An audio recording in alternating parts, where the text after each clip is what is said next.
يا أمي أقطف دوما أحلى الزهر سار تعطر كل البيت تنتظر قدومك يا أمي. جیسے باپ اپنے بیٹے کو سمجھا رہا ہو کہ بیٹا بچہ پڑھتا نہیں ہے, بچہ اسکول میں بول لو نا کیا جا رہا ہے یار, پڑھتا نہیں ہے,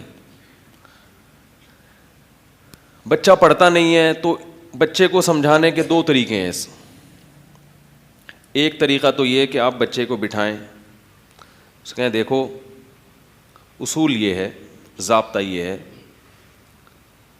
کہ ملازمت کرنے کے لیے, اچھی جاب کے لیے ایجوکیشن کا ہونا ضروری ہے, اور اچھی ایجوکیشن کے لیے محنت کا ہونا ضروری ہے, اور محنت کے لیے دوستیوں کا ختم کرنا, گلی ڈنڈا کھیلنا, بنٹے کھیلنا, لٹو کا کھیلنا, ہر وقت لیپ ٹاپ پہ ویڈیو گیم کھیلنا, ان چیزوں سے اجتناب بہت ضروری ہے. لہذا نتیجہ یہ نکلا کہ محنت کرو اور ان تمام چیزوں سے اجتناب کرو. دلیل سے آپ نے بچے کے سامنے واضح کر لیا, لیکن بچے کو سمجھ نظریہ تو درست ہو جائے گا کہ بھائی ایسا ہونا چاہیے, لیکن محض اس تقریر سے بچہ محنت پر آمادہ نہیں ہوگا. بات آ رہی ہے سمجھ میں؟ وہ مان لے گا, کیونکہ صرف نظریے کی اصلاح کافی نہیں ہے, بلکہ نفس کے خلاف مجاہدہ کرنا پڑتا ہے انسان کو. اگر صرف نظریے کی اصلاح کافی ہوتی تو دنیا میں تقریباً سارے لوگ ہی اچھے بن جاتے. ڈاکٹر بتاتے رہتے ہیں نا, سگریٹ کا یہ نقصان, گٹکے کا یہ نقصان, پان کا یہ نقصان, چائے کا یہ نقصان, تو چھوڑتے ہیں, خود ڈاکٹر پی رہا ہوگا. تو کسی کے نظریے کی اصلاح کرنا محض وہ ایک الگ طریقہ ہوتا ہے, اور اس صحیح راستے پر ابھارنا, اس کی یعنی اس میں ایسا جوش پیدا کر دینا کہ وہ اس کے لیے تیار ہو جائے, یہ بالکل ایک الگ انداز ہے اس کا. تو الحمد سے لے کے والناس تک قرآن مجید کا جو انداز بیان ہے وہ محض عقیدے اور نظریے کی اصلاح والا نہیں ہے کہ 2 اور 2 4 2 + 2 = 4, یہ والا نہیں ہے, بلکہ وہ ایسا ہے کہ آپ کا ضمیر آپ کو ملامت کرنا شروع کر دے اور آپ سیدھے راستے پر آنے کی فکر میں لگ جائیں. تو اب یہی باپ اگر یہ چاہے گا کہ میرا بچہ سیدھے راستے پر آ جائے, تو پھر باپ کے سمجھانے کا اسٹائل تھوڑا سا ڈیفرنٹ ہوگا. انگلش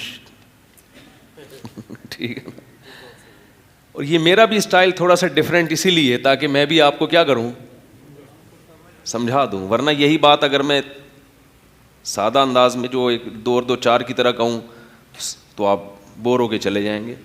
تو ہم بھی یہ چاہتے ہیں کہ بات آپ کے دل میں اتر جائے, اس لیے ہم نے بھی تھوڑا سا ڈیفرنٹ اسٹائل اختیار کیا ہے. تو ابا جو ہے نا وہ الگ انداز سے سمجھائے گا بیٹے کو, بولے گا دیکھو بیٹا محنت نہیں کی بڑا نقصان ہوتا ہے, فلاں کے بچے کو دیکھو کیا حال ہوا اس کا. مثالیں زیادہ دے گا, تھیوری کم پیش کرے گا. فلاں کو جانتا ہے, اس نے کیا کیا, دیکھ وہ تیرا بڑا بھائی ہے, چھولے بیچ رہا ہے آج کل, اس کو دیکھ جا کے. کیونکہ آپ کو پتہ ہے کہ بچے کو اتنی بات تو معلوم ہے کہ محنت نہ کرنے کا نقصان ہوتا ہے, مگر یہ دل میں نہیں اتر رہی اس کے. تو آپ مثالیں زیادہ دو گے, تھیوری کم پیش کرو گے, نظریات کم پیش کرو گے اس کے سامنے. مجھے یاد ہے ایک ہمارے جاننے والے تھے, ایک نوجوان لڑکا تھا, وہ پڑھتا وڑھتا نہیں تھا. ایک دن ہمارے گھر میں آیا, میرے والد صاحب اس کو بٹھا رہے تھے, تو اس کو کہنے لگے کیا بھائی تیرا کنویں کھودنے کا ارادہ ہے مستقبل میں؟ ہیں بھائی, گڑھے کھودے گا, کدال چلائے گا, اگر یہ ارادہ ہے تو ٹھیک ہے, تو کیوں نہیں بہتر ہے کہ تھوڑا سا پڑھ لے, محنت کم ہو اور ارننگ زیادہ ہو. جو بڑے, اس کا یہ مطلب نہیں ہے کہ بھائی جو بیچارہ کنویں کھود رہا ہے وہ ناکام ہے, میں صرف ایک مثال سے سمجھانے کی. بہت سے کنویں کھودنے والے جنت میں ہوں گے, بہت سے پڑھے لکھے جہنم میں ہوں گے, لیکن آپ سمجھانے کے لیے, دنیاوی کامیابی کے لیے آپ اس کو مثالیں دیں گے, مختلف طریقوں سے دھمکیاں بھی دیں گے.